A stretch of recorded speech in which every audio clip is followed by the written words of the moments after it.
All right, strap in, everybody, because today we are going deep on psychocybernetics. Ooh, exciting. Yeah, you hear the term, you might think, oh, isn't that just like positive thinking? Isn't that a little woo-woo? But Yeah, it's so much more than that. it is. So get ready, because we are talking about rewiring your mental blueprint for success Yes. and happiness. Absolutely. We're going right to the source, Okay. Maxwell Maltz's original text, Right. but we're going to be, weaving in Yeah. modern examples, things you can actually use in your life today. I love that. So, psychocybernetics. Yeah. So what I find so fascinating about this whole concept is that it's not just like affirmations, like Right. I'm happy, I'm successful, just saying things over and over again. Right. It's actually a system for understanding how your self-image, like Yeah. that mental picture that you have of yourself, how that actually shapes your reality. Okay, so self-image is like the foundation here. But where did this all begin? Where did this idea come from? Well, Dr. Maltz, he was a plastic surgeon. Right. And he started to notice something interesting. Right. He had all these patients that were coming to him and, wanting to transform the way that they looked. Yeah. And he did all these like incredible transformations for people, like surgically. Right. And some people, they would have this massive boost in their confidence. Yeah. And others, even with like really dramatic changes to the way that they looked, they didn't really change the way that they felt about themselves. Interesting. So it wasn't just about changing your appearance. It's deeper. It was about changing the way that you see yourself. There's got to be a connection there. Exactly. Like, what's going on? And he realized it was their self-image that was the real game changer. He actually had one patient who had a facial disfigurement from a car accident. Oh, wow. And this patient, even after surgery, remained very self-conscious. Even though, to everyone else, it looked like there wasn't really a problem anymore. Right, right. And so he realized that the scar wasn't the real issue. It was the belief. It was the patient's belief that he was disfigured, Right. unattractive. So that's powerful. It is. It's like even if you can change the outside, there's still those internal scars that linger. Exactly. And that's really what led Dr. Maltz to, this groundbreaking realization that our self-image acts like a filter. And it influences how we see the world and ourselves. Okay, so we've got the self-image. We all have it. We do. But how does that actually affect our ability to achieve goals? Okay. I mean, how does that work? All right. So let's talk about this automatic success mechanism. Ooh, I like it. Yeah. I mean, think of it like a torpedo. Okay. Right? Right. It's got a target, and then it has a system for course correcting based on the feedback that it's getting. Your brain works in a very similar way. It's using your self-image as the blueprint for what you believe is possible. So if I'm like aiming for a promotion, Yeah. but my self-image is like, Yeah. you're not leadership material. You can't do that. Like I'm unconsciously sabotaging myself. Exactly. Yeah. Even if I want it. Even if you consciously want the promotion, Yeah. your actions are going to reflect that limiting belief. Okay. And that's where people get tripped up by just like, oh, positive thinking. Totally. Right. Yeah. It's not enough to just slap a happy face on top of a negative self-image. No, it's not about denying that those doubts are there. Yeah. It's about recognizing that those doubts might actually be stemming from a self-image that needs a little bit of adjusting. It's like you've got outdated software running in the background. Exactly. You need an upgrade. It's time for an upgrade. Okay, so how do we reprogram that? Let's get practical. Okay, so one technique is, we're going to use this theater of the mind. Ooh, I like it. Sounds very dramatic. It is. What is it? So to create new memories of success. So we're talking about visualization. Yeah, creating a mental movie of you just crushing it. Got it. And here's the thing. Your nervous system doesn't really distinguish between a real experience and a vividly imagined experience. Interesting. So think about athletes like Ben Hogan mentally rehearsing his golf swings, Gene Tunney shadowboxing an imaginary opponent, right? So they're practicing. They're getting ready. In their minds. So by practicing success in our minds, we're priming our brains to believe that it's possible in the real world. So sneaky. It is a little sneaky. Okay, but what about when, you're trying to do that? Yeah. But like fear, self-doubt Right. creeps in. Yeah, and those things a lot of times stem from a distorted self-image. So, we can even look at an example of, Jennifer Capriati. And Okay, the tennis player. Yeah, tennis player. And, she had some personal struggles that she went through. Right. And she was able to come back and climb back up to the top. Yeah. By shifting her self-image. So she had to stop seeing herself as like a has-been. Yeah. And start believing again. Exactly. Interesting. So that's where this whole idea of purpose tremor comes in. Okay. And this is something that happens to all of us. What is it? Have you ever noticed that you'll be trying so hard to do something and you actually mess it up? Yes. Like, you're trying to impress someone. Yes, 100%. And then you say the most awkward thing. Oh, absolutely. It's like when we get so focused on not failing that we actually create the very outcome that we're trying to avoid. So what do you do? Just like chill out and let things happen? Well, not exactly, but Dr. Maltz, he suggests practicing new skills in a really relaxed environment. Right. Because when the stakes are low, you can learn and experiment without the pressure of, judgment or failure. It's like a safe space to grow. Exactly. And, as you gain confidence in that safe space, then you can gradually increase the challenge. I like it. And this actually ties in with the power of small victories. Whoa, small victories. Yes. So it's about intentionally creating opportunities for success. Okay. No matter how small they are. I like that. Yeah. So like, what are we talking about? So think about like, a sales rep. Okay. That starts every day by closing like a really small, easy sale. Right. Just to get that feeling of winning going. Yeah. Build that momentum. Or an athlete that gradually increases the difficulty of their training. Right. They're building confidence. You're building confidence and resilience. Okay. So it's not about like this huge overnight transformation. It's small incremental steps. That shift, that self-image from I can't to I can. Okay, but then there are those deeper wounds too, like those emotional scars, those things that hold us back. Yeah, those emotional scars, they can create these limitations that we might not even be aware of. Right. Let's say you had a really bad experience with public speaking. Oh, I can relate to that. Yeah. Stage fright is no joke. Right. And so that experience, it might have created a scar that makes you fear public speaking. Right. Even if, rationally that you're capable. You can do it. You can do it. Yeah. But, there's that fear. That fear. Yeah. So even if we're doing all these other techniques, sometimes those old wounds can sabotage us. So forgiveness is key. Forgiveness is crucial, yeah. It's not just about, other people. No. It's about ourselves, too. It's about letting go of the past. Right. It's like hitting the reset button. Yes. Okay. Imagine George. He was a patient that had a facial injury. And it left him with these really deep emotional scars. Right. And even after he had surgery to correct the physical injury, he still struggled until he really addressed those internal wounds. So it's really about... Forgiveness is like, it's like the key.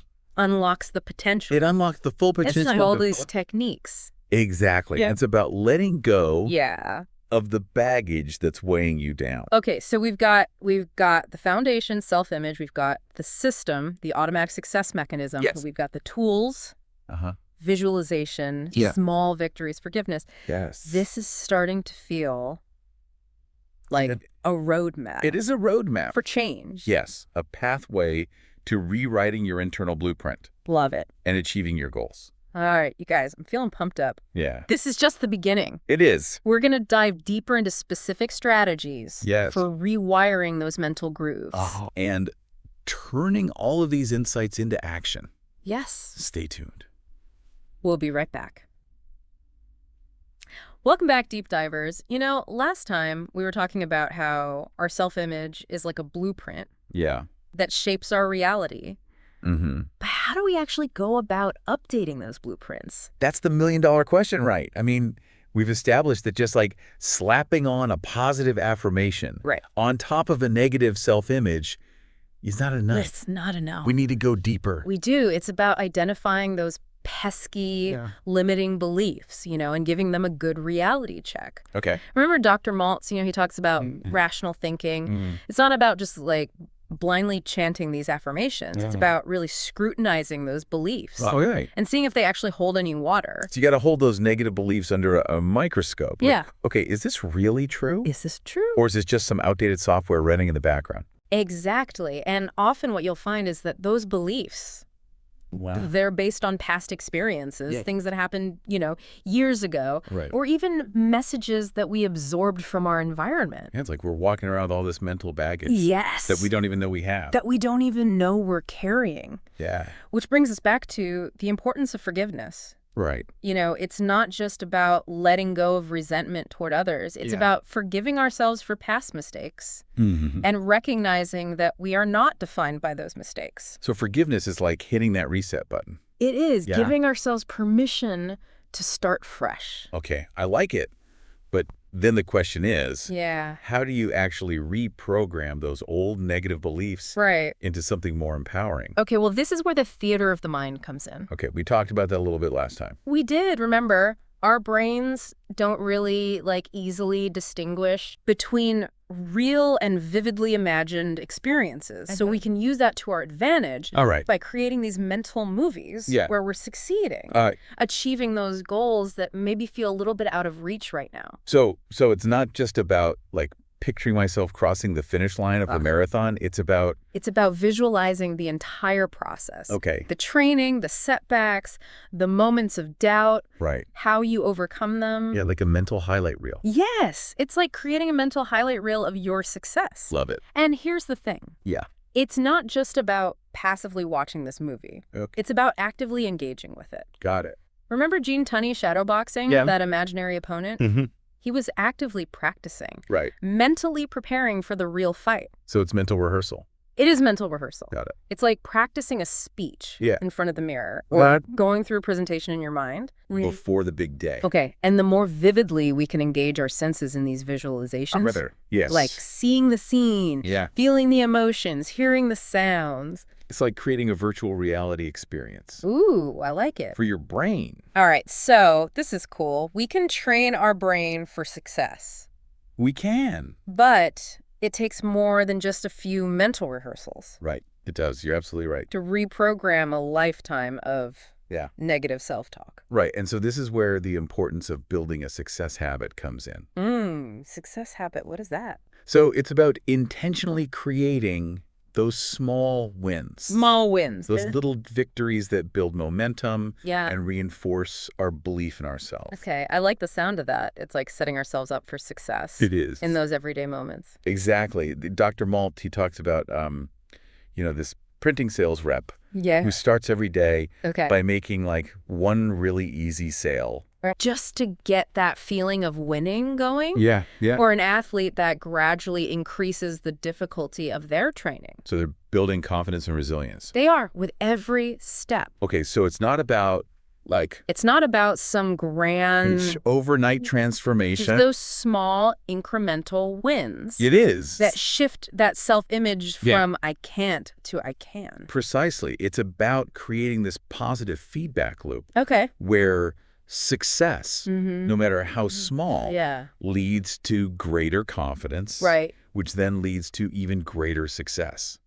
I'm starting to see how all of this ties together. It does. It all works together. You identified the limiting beliefs, practice forgiveness to clear the path. Yes. And then you start building that new self-image through visualization. Yes. Celebrating those small victories. Exactly. It's like a recipe for success. It's a recipe for success. And remember, it's not about being perfect. Setbacks, they're inevitable. Absolutely. They're going to happen, but the key is to not let those setbacks define us. Okay, so you got to develop that mental resilience. You do. That ability to bounce back from the challenges. Exactly. How do you do that? Okay, this is where the principle of detachment comes in. Detachment. So it's about recognizing that we're not our mistakes. Okay. We are not our failures. We are so much bigger than that. So detach your sense of self-worth from the outcome. Exactly. And this is huge for managing fear and self-doubt. Right, because if you're not afraid to fail, you're more likely to take risks. Yeah, go after what you want. Go after what you want. Yeah. It's like giving ourselves permission. Right. to experiment, to fail. And to learn from those experiences. To learn from those experiences. Without letting them crush you. Exactly. And remember, the automatic success mechanism, it's designed to help us learn and grow. Right. It uses feedback, both positive and negative, to guide us toward our goals. So it's not about avoiding the setbacks altogether. No. It's about learning how to navigate them. It is. It's about extracting the lessons. Okay. And keeping moving forward. But what about those times? Yes. When our emotions get the best of us? Right. Like you're feeling stressed, you're feeling down. Yeah, and it affects everything you do. Yeah. That's what we call emotional carryover. So carryover, okay. It's like, you know, when you have a fight with your partner in the morning, right, and then you're just grumpy and irritable with everyone for the rest of the day. 100%. Our emotional state can spill over into other areas of our lives. Right. And so it's really important to manage those emotions. Manage those emotions effectively. Yeah, develop those emotional regulation skills. Yeah, the tools that allow us to process. Right. And release those negative emotions without letting them take over. Right. And that might involve like mindfulness, meditation, even just taking time for self-care. Self-care, absolutely. Relaxation. It's about giving ourselves the space and the support we need to navigate those challenging emotions. It's like an emotional safety net. It is. It's like an emotional safety net that allows us to take risks and face challenges without the fear of falling apart. And it's not about it's not about suppressing those emotions. Or pretending they don't exist. Yeah, you got to acknowledge them. It's about acknowledging them. Process them. Processing them. Then choose how you respond. And choosing how we respond to this is so key. It's about taking ownership. It is. Of your emotional state. Yes. And recognizing that we have the power. You have the power to choose how you feel. Yes. Regardless of what's happening around you. Regardless of external circumstances. But let's be real. Right. We don't live in a vacuum. We don't. Our environment plays a huge role. It does. In our well-being and our ability to thrive. You're absolutely right. And Dr. Maltz, yeah, he emphasizes the importance of cultivating a positive and supportive environment. So the people we surround ourselves with. The people we surround ourselves with. The media we consume. The media we consume. Even the physical spaces we inhabit. The physical spaces. Yeah, you got to be mindful. It's about being mindful of the energy that we're taking. Making sure it's aligned with our goals and aspirations. And it's not about isolating ourselves or cutting everyone off who doesn't perfectly align with our vision. Yeah. It's about being intentional. Right. It's like creating an ecosystem. It is. It's like creating a mental and emotional ecosystem. That supports growth and well-being. That supports our growth and well-being. And that could be things like joining a supportive community. Yeah. Seeking out mentors, role models. Even just creating a physical space that feels inspiring. It feels inspiring. And uplifting. It's about curating our lives in a way that reflects our values. I love it. It's like self-design. It is. It's not just self-help. It's self-design. Okay, but then there's the habits. The habits. You know, those ingrained patterns of behavior. Yes. That sabotage. That can sabotage our best efforts. Yeah. Us. Yes, those deeply ingrained habits. They can be tough. They can be a challenge, but don't worry. Okay. We've got some practical tools for tackling those too. Right. Stay tuned. Okay. Because in part 3, we're going to explore the power of habit change. Love it. And uncover some specific strategies for creating lasting transformation. Okay, deep divers, we're back, and we are tackling those pesky habits. Yes, those ingrained patterns. You know, the ones that, you just can't seem to... They have a mind of their own sometimes. Yeah. Yeah. So psycho-cybernetics, I mean... It does. We've talked about self-image, the automatic success mechanism, visualization, forgiveness. But how do you actually translate all of that into real-life habit change? Well, the first step is understanding that habits aren't actually our enemies. They're simply reactions that we've learned to perform automatically. So think of them like well-worn grooves in a record. Okay. The needle falls into those grooves, and it plays the same tune over and over again. Okay, I can see that. So how do we change the record? Right, how do we create new grooves? Yeah. And that's where this idea of acting as if comes in. Okay. Remember, Dr. Maltz, emphasizes the power of imagination. Right. And it's not just about visualizing success. It's about embodying the qualities and the behaviors of the person we want to become. So it's like we're stepping into a new role. Yes, like an actor on a stage. But isn't that just pretending? Well, it's not about denying our current reality. It's about choosing a different reality. Okay. Even if it feels a little bit uncomfortable at first. Right. So let's say you want to break the habit of hitting the snooze button every morning. Okay, yeah. Instead of giving in to that urge, you act as if you're someone who jumps out of bed and greets the day with energy. So I'm faking it till I make it. You're kind of faking it till you make it. Okay. But it might feel a little bit forced or inauthentic at first. Yeah. But the more we practice those new behaviors, the more natural they become. Right, you're creating new grooves. You're creating those new grooves. In the record. In the record, those new pathways in the brain, and those pathways become stronger with each repetition. So as you're experiencing those successes, right, your self-image starts to shift. It does. You start to see yourself as capable of change. Right, of growth, of becoming that person you want to be. Of becoming the person you want to be. So it's not just about changing your behaviors. Yeah. It's about changing your beliefs about yourself.